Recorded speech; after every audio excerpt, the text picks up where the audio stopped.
नमस्कार साथियों, मैं अनूप पुनिया आप सभी का exam Gurukul by Anoop Puniya YouTube channel पर स्वागत करता हूं। जैसा कि आपको पता है, हम पॉलिटी पढ़ रहे हैं और पॉलिटी की सीरीज में हम भाग 3 यानी फंडामेंटल राइट्स मौलिक अधिकार का टॉपिक पढ़ चुके हैं। उसके बाद हमने पिछली वीडियो में देखा जो basic structure of our constitution यानी हमारे संविधान की जो मूल संरचना है उसके बारे में भी हम पढ़ चुके हैं।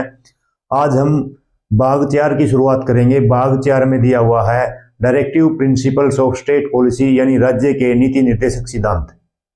राज्य के नीति निर्देशक सिद्धांत है जो उनके अंदर क्या दिया हुआ है, किस आर्टिकल से किस आर्टिकल तक वो दिए हुए हैं और आर्टिकल में क्या दिया हुआ है। बहुत ही ज्यादा इंपॉर्टेंट जो टॉपिक है, यहां से फैक्चुअल क्वेश्चन आते हैं। यहां से मिलान आता है कि आर्टिकल 36 में क्या है, 37 में क्या है, 44 में क्या है, 50 में क्या है, ऐसे आते हैं। तो यानी फैक्चुअल बेस पे या मिलान करने का जो क्वेश्चन आता है वो यहाँ से आता है। चाहे आप किसी भी एग्जाम की बात कर लीजिए, यूपीएससी कर लीजिए, स्टेट पीसीएस कर लीजिए या अदर स्टेट एग्जाम कर लीजिए, एसएससी सीजीएल, कोई भी एग्जाम की बात कर लीजिए, यहाँ से क्वेश्चन आता है और इंपॉर्टेंट टॉपिक है ये। तो हम भाग 4 की शुरुआत करेंगे जिसमें क्या दिया हुआ है, directive principle of state policy यानी राज्य के नीति निर्देशक सिद्धांत जिसमें दिए हुए हैं। सबसे पहले देख लेते हैं राज्य के नीति निर्देशक सिद्धांत और मौलिक अधिकार में क्या अंतर है। What is the difference between fundamental rights and directive principles of state policy, इनमें क्या डिफरेंस है। जो फंडामेंटल राइट्स हैं, जो मौलिक अधिकार हैं, वो दिए हुए हैं एक व्यक्ति को कि ये आपको अधिकार मूलभूत हैं आपकी जिंदगी के लिए और ये अधिकार आपको दिए जाते हैं और आप इनको लागू करवाने के लिए अगर इनका हनन होता है, इनका उल्लंघन होता है, तो आप न्यायालय जा सकते हो, न्यायालय में जाके इनको लागू करवा सकते हो। ये आर्टिकल 32 और आर्टिकल 226 में दिया हुआ है। लेकिन जो directive principle of state policy है यानी राज्य के नीति निर्देशक सिद्धांत है, इनमें क्या दिया हुआ है, ये एक राज्य को निर्देश दिए हुए हैं कि आप जब भी अपनी पॉलिसी बनाते हो, अपनी नीतियों का निर्माण करते हो, during the formation of policies, जब आप नीतियों का निर्माण करते हो तो ये डायरेक्शन दिए हुए, निर्देश दिए हुए हैं कि आप इन बातों का ध्यान रखिए ताकि एक अच्छे राज्य, एक वेलफेयर स्टेट की स्थापना हो सके, एक कल्याणकारी राज्य की स्थापना हो सके। यानी ये क्या है, ये कल्याणकारी राज्य को स्थापित करने के लिए कुछ निर्देश राज्य को दिए गए हैं हमारे संविधान में। तो यानी ये बोल सकते हो DPSP, directive principle of state policy क्या है, directive principle of state policy यानी राज्य के नीति निर्देशक सिद्धांत है।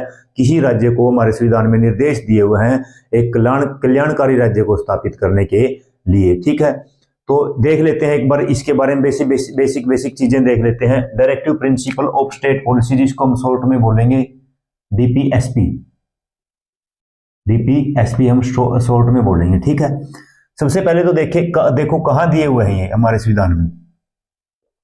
हमारे संविधान के भाग 4 में दिए हुए हैं। ठीक है, कहां दिए हुए हैं, भाग 4 में दिए हुए, और कहां से कहां तक है ये आर्टिकल 36 टू 51। ठीक है, अनुच्छेद 36 से अनुच्छेद 51 तक दिए हुए हैं राज्य के नीति निर्देशक सिद्धांत। ठीक है, सोरस क्या है इनका, कहां से लिए हैं ये, किसके संविधान से लिए हैं, आयरलैंड के संविधान से ये लिए हैं।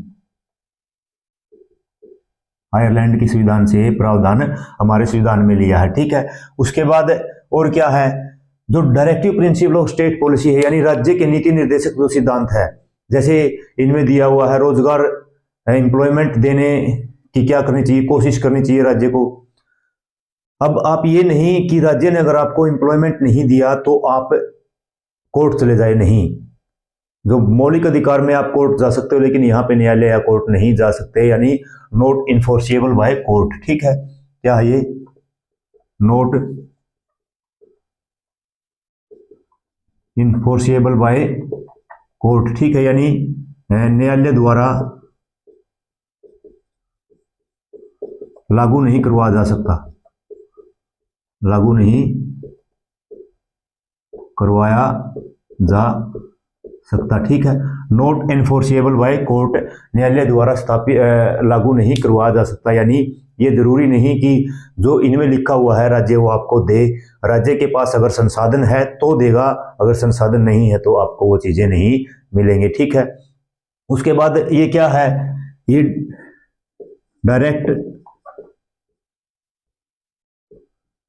डायरेक्ट द स्टेट इन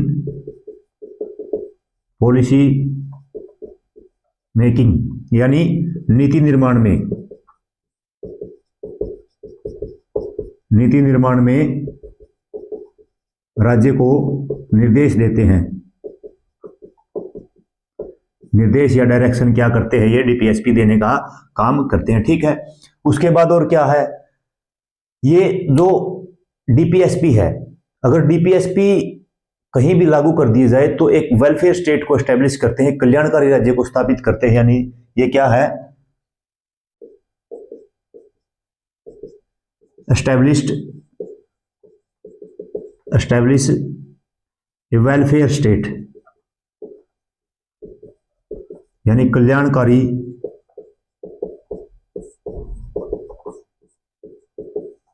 राज्य को स्थापित करते हैं। ठीक है, कल्याणकारी राज्य को स्थापित करते हैं। और क्या महत्व है इनका हमारे संविधान में, अगर डीपीएसपी है हमारे संविधान में तो ये सोशल और इकोनॉमिक पॉलिटिक को क्या करते हैं, सोशल और इकोनॉमिक डेमोक्रेसी को ये प्रमोट करते हैं। फंडामेंटल राइट्स तो पॉलिटिकल डेमोक्रेसी को प्रमोट करते हैं, लेकिन जो डीपीएसपी है वो सोशल और इकोनॉमिक डेमोक्रेसी को क्या करते हैं, स्टैब्लिश करते हैं। यानी अगला क्या है,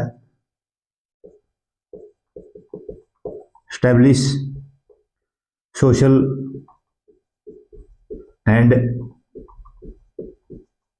इकोनॉमिक डेमोक्रेसी। ठीक है, यानी जो सामाजिक एवं आर्थिक लोकतंत्र, आर्थिक लोकतंत्र को स्थापित करते हैं, आर्थिक लोकतंत्र को क्या करते हैं, ये स्थापित करते हैं। ठीक है, डेमोक्रेसी और जो पॉलिटिकल और इकोनॉमिक डेमोक्रेसी को क्या करते हैं, प्रमोट करते हैं। ठीक है, उसके बाद क्या है, ये तो मैंने बता ही दिया, जो पॉलिसी मेकिंग में क्या है, ये डायरेक्ट करते हैं और ये फंडामेंटल मतलब मौलिक भी है।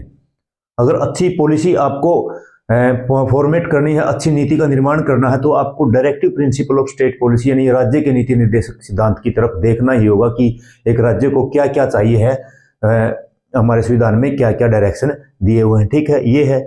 उसके बाद देख लेते हैं डॉक्टर भीमराव अंबेडकर ने क्या कहा इनके बारे में। डॉक्टर अंबेडकर, लिख देता हूं सीधा, अंबेडकर साहब ने क्या कहा। अंबेडकर साहब ने क्या कहा कि जो डीपीएसपी है, एस्टैब्लिश इकोनॉमिक डेमोक्रेसी। ठीक है, यानी जो डीपीएसपी है वो क्या करेंगे, आर्थिक लोकतंत्र स्थापित करेंगे, आर्थिक लोकतंत्र। ठीक है, आर्थिक लोकतंत्र क्या करेंगे, स्थापित करेंगे। वैसे तो आर्थिक और सामाजिक दोनों ही लोकतंत्र स्थापित करते हैं डीपीएसपी, लेकिन अंबेडकर साहब ने क्या कहा कि ये जो क्या करेंगे, ये करेंगे आर्थिक लोकतंत्र स्थापित करेंगे। ठीक है, जी ऑस्टिन ने क्या कहा, ग्रनविल ऑस्टिन ने क्या कहा,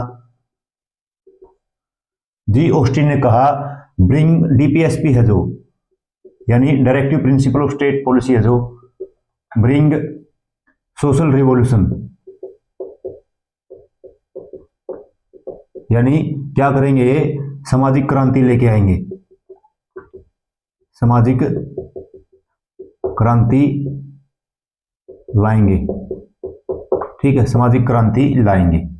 ठीक है, यानी ब्रिंग सोशल रिवॉल्यूशन किसने कहा, ये ग्रनविल ऑस्टिन ने कहा। ठीक है, उसके बाद और किसने क्या कहा इसके बारे में, केटी शाह ने क्या कहा,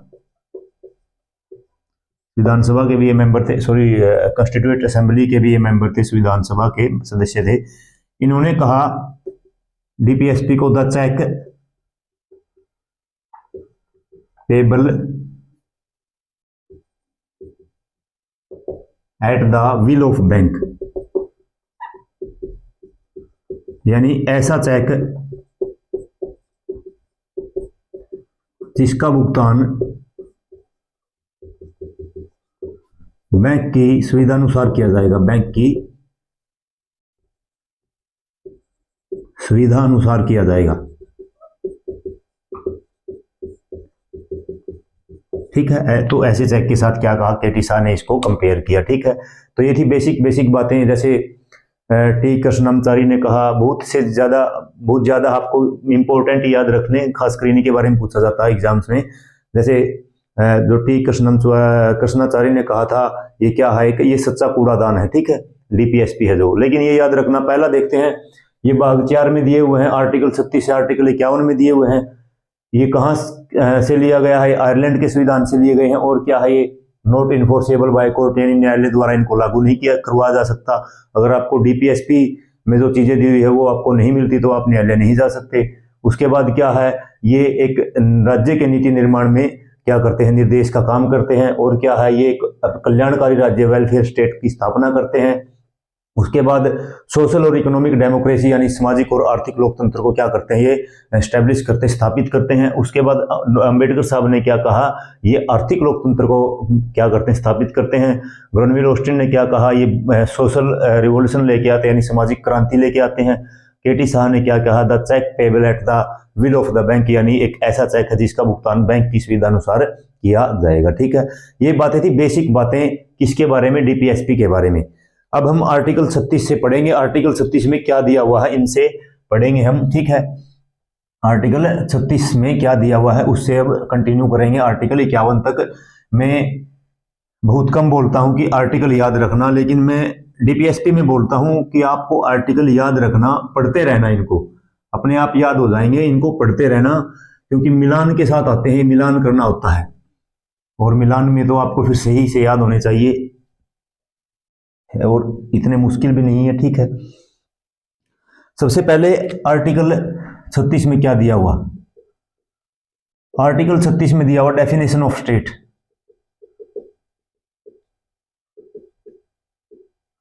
यानी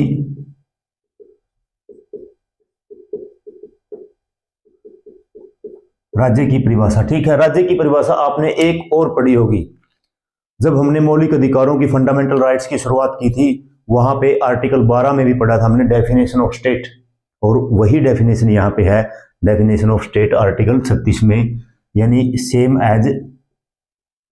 कौन सी? आर्टिकल 12 वाली, ठीक है। आर्टिकल 12 वाली आप देख लेना, आर्टिकल 12 में क्या दिया हुआ है, वैसे मैं बोल के बता देता हूं।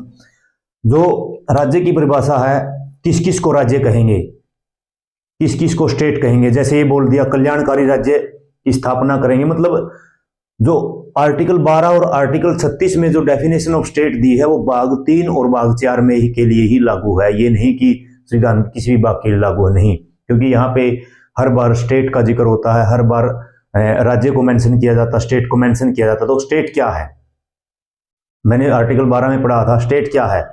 जैसे यूनियन गवर्नमेंट, केंद्र सरकार भी स्टेट कहलाएगी, पार्लियामेंट, संसद भी स्टेट कहलाएगी, स्टेट गवर्नमेंट भी स्टेट कहलाएगी।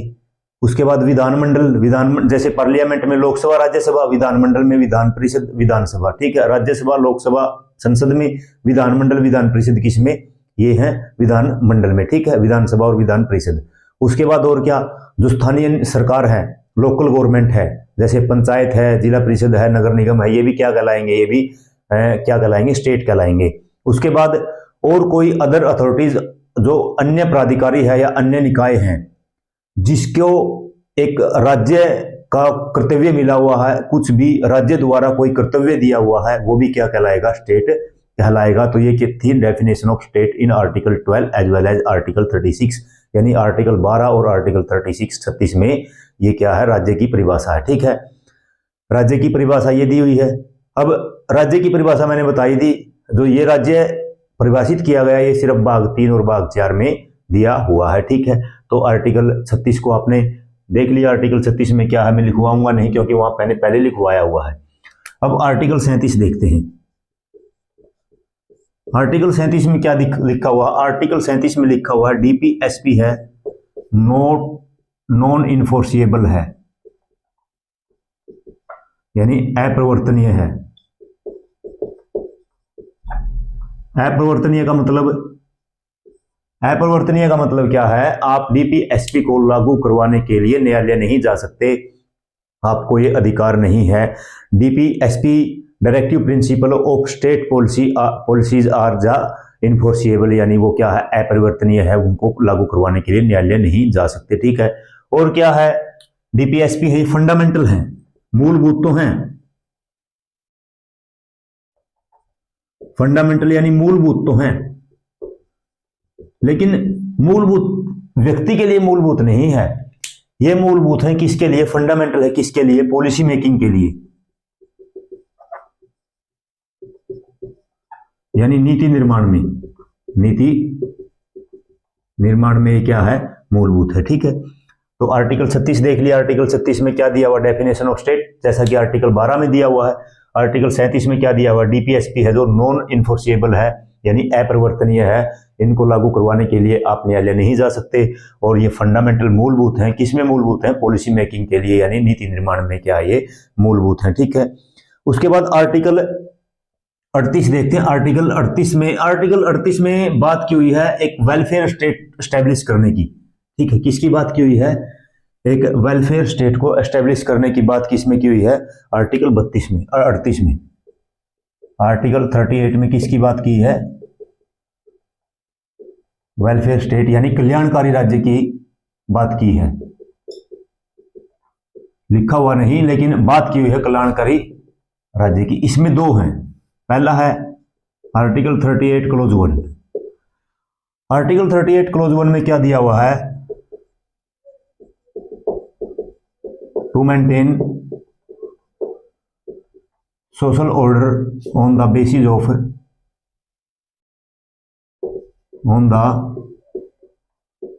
ऑफ सोशल, पॉलिटिकल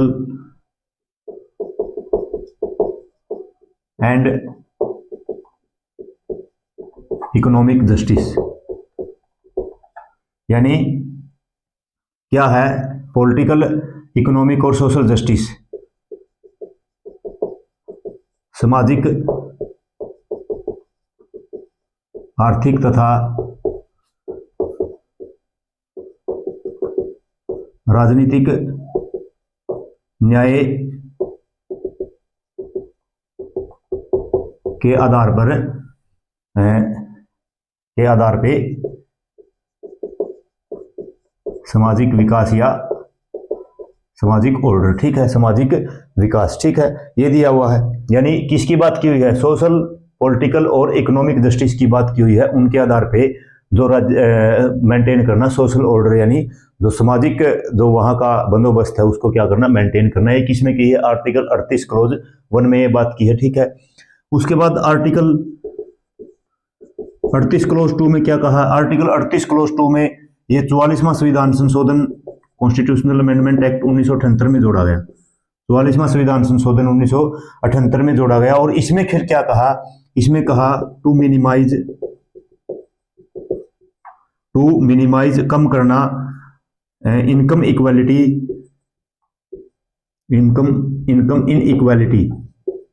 मतलब असमानता, and standard of living, income equality and inequality in standard of living, in standard of living. यानी क्या है? आय में असमानता,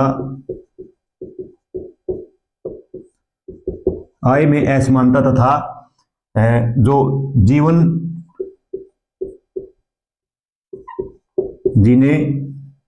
के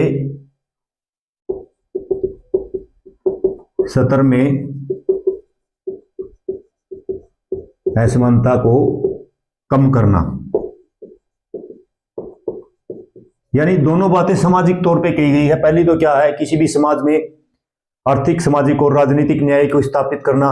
और दूसरी बात क्या कही? दूसरी बात क्या कही है कि लोगों के बीच में जो भेदभाव है, आय को लेके भेदभाव है, लोगों के जीवन जीने के स्तर को लेके भेदभाव है, उनको क्या करना?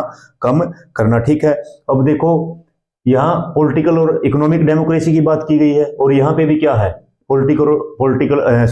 सोशल और इकोनॉमिक डेमोक्रेसी की बात यहाँ पे की गई है। ठीक है, तो ये था आर्टिकल 38। आर्टिकल 38 में क्या दिया हुआ? ठीक है, उसके बाद आर्टिकल 39 में देखते हैं क्या दिया हुआ है। आर्टिकल 39 में 6 सब क्लोज हैं। ठीक है, क्या है? 6 सब क्लोज हैं, जिसमें सभी में अलग अलग दिया हुआ है। जो आर्टिकल 38 है उसमें स्टेट को डायरेक्ट किया हुआ है, यानी राज्य को निर्देश दिया हुआ है। ठीक है, क्या दिया हुआ है, राज्य को निर्देश दिया हुआ है। आर्टिकल 39, आर्टिकल 39 में क्या है, डायरेक्ट द स्टेट, यानी राज्य को क्या दिया हुआ है, निर्देश दिया हुआ है for policy making, policy making यानी क्या है, नीति निर्माण में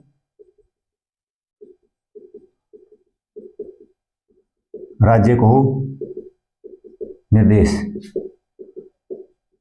ठीक है, नीति निर्माण में राज्य को क्या दिया हुआ है, निर्देश दिया हुआ है। ठीक है, इसमें 6 सब क्लोज हैं और जो पहला सब क्लोज है आर्टिकल 39 सब क्लोज ए, इसमें क्या दिया हुआ है, आर्टिकल 39 सब क्लोज ए, इसमें दिया हुआ है to provide means of livelihood, यानी राज्य क्या है, जो आजीविका के क्या है साधन उपलब्ध करवाएगा, यानी राज्य आजीविका के साधन उपलब्ध करवाएगा। तो इसमें देखो, राज्य सभी को आजीविका के साधन उपलब्ध कराएगा, यानी समाजवाद की बात की है, यानी किससे रिलेटेड है, ये सोशलिस्ट है, यानी समाजवाद की बात इसमें की गई है। ठीक है, किसकी बात की गई है, समाजवाद की बात आर्टिकल 39 में की गई है। 39A में क्या लिखा हुआ, to provide means of livelihood, यानी राज्य आजीविका के साधन उपलब्ध करवाएगा सभी को। ठीक है, आर्टिकल 39 क्लोज बी में क्या लिखा हुआ है, 39B में क्या लिखा हुआ है, 39B में लिखा हुआ है, आर्टिकल 39B में लिखा हुआ है जो रिसोर्स है राज्य के, उनका इक्वल डिस्ट्रीब्यूशन होगा। ठीक है, equal distribution of material resource, जो भौतिक संसाधन है, material resource in social interest, समाज के हित में, यानी समाज के हित में, समाज के हित में भौतिक संसाधनों का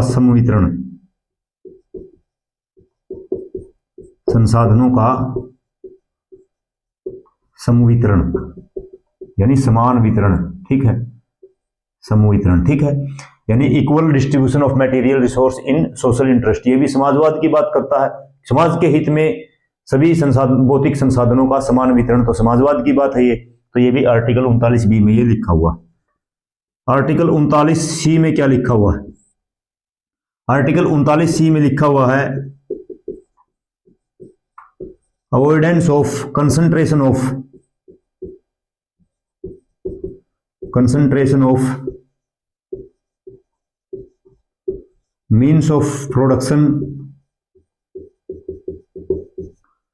avoidance of concentration of means of production and wealth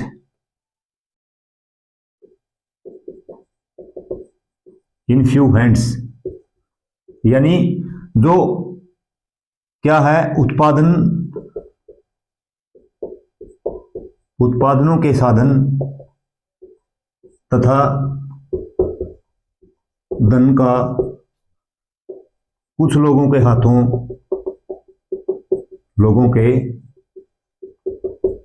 हाथों में संकेंद्रण पर रोक। ठीक है, यानी जो मीन्स ऑफ प्रोडक्शन है, उत्पादन के जो साधन है और जो धन है, उसको क्या करता है, ये उसको कुछ लोगों के हाथों में इकट्ठा होने से रोकता है, उसको समाज में बराबर या थोड़ा सा उनसे, जिस पे ज्यादा है उनसे लेके जिस पे नहीं है उनको देने का काम करता है। जैसे आयकर है, इनकम टैक्स है, जिसको के पास ज्यादा पैसा है उसके पास इनकम टैक्स उसको देना होता है, और वो फिर इनकम टैक्स जिसके पास नहीं है उनको क्या है, संसाधन उपलब्ध करवाए जाते हैं, उनको इंफ्रास्ट्रक्चर उपलब्ध करवाया जाता है, अवेलेबल करवाया जाता है। तो ये भी किसकी बात करता है, ये भी समाजवाद की बात करता है। आर्टिकल 39C में क्या दिया हुआ है, avoidance of concentration of means of production and wealth in few hands. ठीक है, एक बार फिर देख लेते हैं आर्टिकल 39 क्या करता है, किसी भी राज्य के नीति निर्देशन, जो नीति निर्माण के में निर्देश करता है, और ये समाजवाद के ऊपर आधारित है, 39A में क्या दिया हुआ है, to provide the means of livelihood यानी आजीविका के साधन उपलब्ध करवाना। आर्टिकल 39B में क्या दिया हुआ है, जो equal distribution of material resource in social interest यानी क्या है, समाज के हित में भौतिक संसाधनों का समवितरण। उसके बाद 39C में क्या दिया हुआ है, avoidance of concentration of means of wealth and means of production and wealth in few hand यानी कुछ लोगों के हाथों में जो धन का संकेंद्रण है और उत्पादन के साधनों का जो संकेंद्रण है उसको रोकना कुछ लोगों के हाथों में। ठीक है, 39A, 39B, 39C आपने देखा। उसके बाद 39D में देखेंगे, 39D में है equal pay for equal work, equal pay for equal work for man and women. ठीक है, equal pay for equal work for man and women. ठीक है, 39 आर्टिकल डी, इसमें क्या है, equal pay for equal work for man and women यानी पुरुष व स्त्री को समान काम के लिए समान वेतन या परिश्रमिकी। ठीक है, समान काम के लिए समान वेतन। ठीक है, और इससे अब देखो इसमें यह भी बोला जाता है कि डीपीएसपी को लेके आप कोर्ट में नहीं जा सकते, लेकिन इस पे केस भी हुआ था, इस पे केस हुआ था रणधीर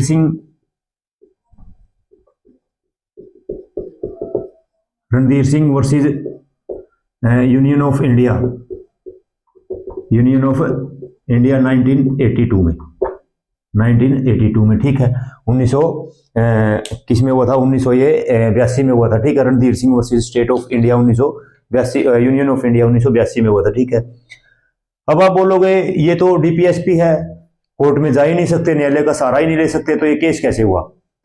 यहां पे केस हुआ था कि जो मैन और वुमेन को अगर इक्वल यानी समान वेतन नहीं मिलता, इक्वल पे नहीं मिलती, तो यहाँ पे समानता का जो अधिकार है उसका वायलेशन होता है। उस आधार पे फिर जो इस आर्टिकल को लेके क्या है, केस हुआ, किसमें, जो इस Randhir Singh versus union of India case हुआ 1982 में। ठीक है, ये याद रख लेना, ये पूछ सकते हैं रणधीर सिंह केस किससे रिलेटेड है, यानी डीपीएसपी में जो आर्टिकल 39D है उसमें क्या दिया हुआ, ये दिया हुआ। ठीक है, उसके बाद आर्टिकल 39E क्या है, आर्टिकल 39E, आर्टिकल 39E है to protect the health of children and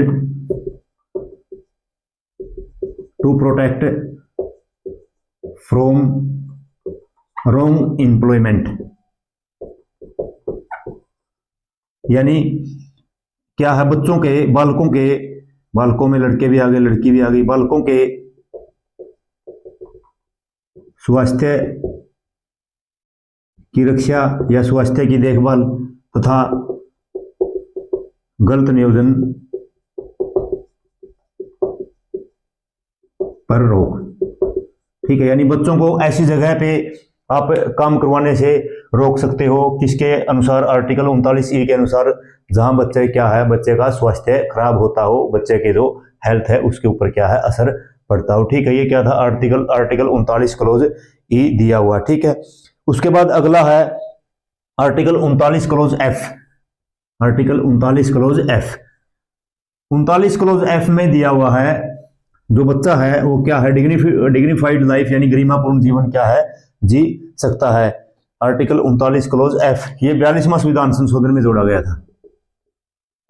39 close F क्या है, ये 42वां संविधान संशोधन अमेंडमेंट एक्ट 1977 में जोड़ा गया। ठीक है, इसमें है, इसमें दिया हुआ है जो बच्चे हैं उन अपने मतलब बच्चे को उसके डेवलपमेंट के लिए क्या है, डिग्निफाइड लाइफ का डिग्निफाइड लाइफ उपलब्ध करवाई जाएगी राज्य द्वारा, यानी dignified life for the development of children यानी बच्चों के विकास के लिए, बालकों के विकास के लिए, बालकों के विकास के लिए बालकों के विकास के लिए गरिमापूर्ण जीवन का क्या है उपलब्ध करवाए कौन? राज्य। ठीक है, ये दिया हुआ है। अब ये था आर्टिकल 39। आर्टिकल 39 में 6 क्लोज थे।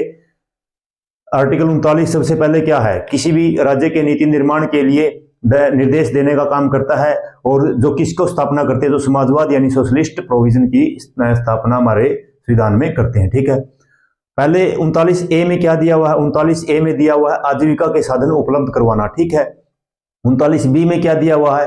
39B में दिया हुआ है जो समाज के हित में भौतिक संसाधनों का समान वितरण होगा। ठीक है, 39C में क्या दिया हुआ? 39C में दिया हुआ है जो उत्पादन के साधन हैं और जो धन है उनको कुछ लोगों के हाथों में इकट्ठा होने से रोकना, संकेंद्रण होने से रोकना। ठीक है, उसके बाद 39 क्लोज डी में क्या दिया हुआ है? 39 क्लोज डी में दिया हुआ है equal pay for equal work, उससे रिलेटेड यानी स्त्री और पुरुषों के लिए समान काम के लिए समान वेतन होगा। उससे से रिलेटेड एक केस भी है Randhir Singh versus union of India 1982 में आया। ठीक है, 39 क्लोज ई में क्या दिया हुआ? 39 क्लोज ई में दिया हुआ है बच्चों के स्वास्थ्य की देखरेख करना या बच्चों के जो गलत नियोजन को रोकना। ठीक है, वो भी किसका काम है? राज्य का काम है। और 39 क्लोज एफ में क्या दिया हुआ है? ये आपके सामने लिखा हुआ है। 39 क्लोज एफ में लिखा हुआ है बच्चों को डिग्निफाइड लाइफ यानी गरिमापूर्ण जीवन उपलब्ध करवाए, किसके लिए? बच्चों के विकास के लिए, बालकों के विकास के लिए। ठीक है, ये था 39। अब उसके बाद 39F के बाद एक आता है 39A। ठीक है, 39A। अब बोलोगे 39A वो तो सब क्लोज ए था, यहाँ पे कैपिटल है। ये क्या है? यहाँ पे कैपिटल है। ठीक है, आर्टिकल 39A।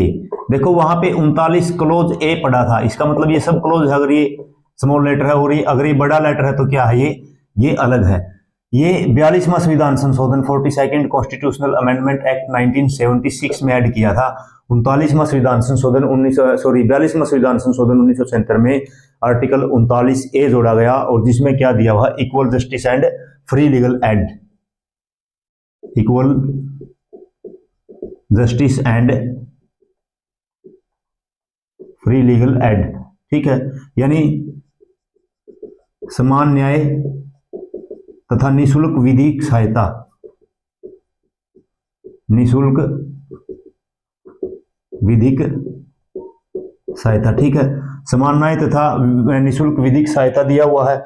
और इससे रिलेटेड एक एक्ट भी आया था, national legal service authority act, national legal service authority act. ठीक है, वो है 1987 में नेशनल लीगल सर्विस